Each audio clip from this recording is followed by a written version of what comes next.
부동산 투기 행위의 한 방식인 지분 쪼개기 들어보셨죠? 말 그대로 하나의 주택을 여러 명이 지분을 나눠 소유하는 겁니다. 흔히 재개발, 재건축이 예정된 지역에서 벌어지는 행위인데요. 장위 뉴타운 14구역에선 재개발 직권 해제 과정에서 이 지분 쪼개기가 동원돼 논란이 일고 있습니다. 이혜진 기자가 보도합니다. 서울시는 지난해 말까지 사업이 부진한 재개발 구역에 대해 직권해제 신청을 받았습니다. 토지 소유자의 3분의 1 이상이 재개발을 반대하면 사업을 취소해 준 것, 총상향과 용도 변경 문제 등으로 사업이 늦어졌던 장위 14구역에서도 지난해 초 재개발 해제 신청서가 제출됐습니다. 하지만 서울시는 해당 안건을 받아들이지 않았습니다. 재개발 해제에 3분의 1 이상 동의해야 한다는 요건을 충족시키기 위해 지분 쪼개기를 한 정황이 인정됐기 때문입니다.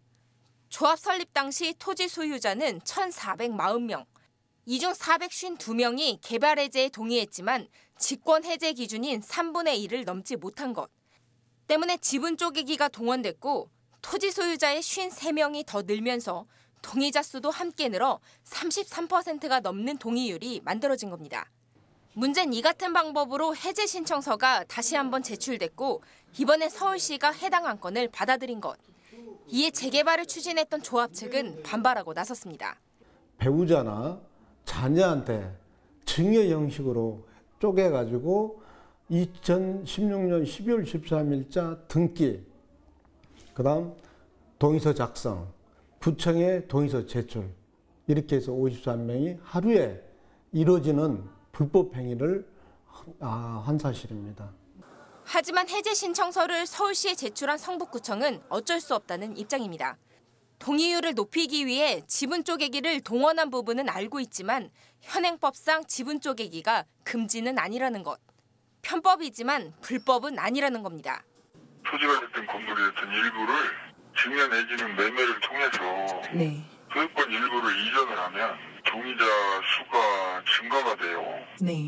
법의 맹점이긴 한데 그 문제가 현행법 위반이 아니란 말이죠. 그렇다면 우리나라도 부동산 등기법에서 건축물 및 그 부속 토지를 하나의 부동산으로 본다면 이러한 문제점이 없고. 이제 직권해제 마지막 절차인 주민투표만 남은 상황. 사업 찬성률이 50% 미만일 경우 장위 14구역은 재개발이 취소됩니다. 하지만 조합 측은 지분 쪼개기의 타당성을 두고 소송을 준비 중에 있어 직권해제를 둘러싼 갈등은 계속될 것으로 보입니다. 딜라이브 서울 경기 케이블 TV 이혜진입니다.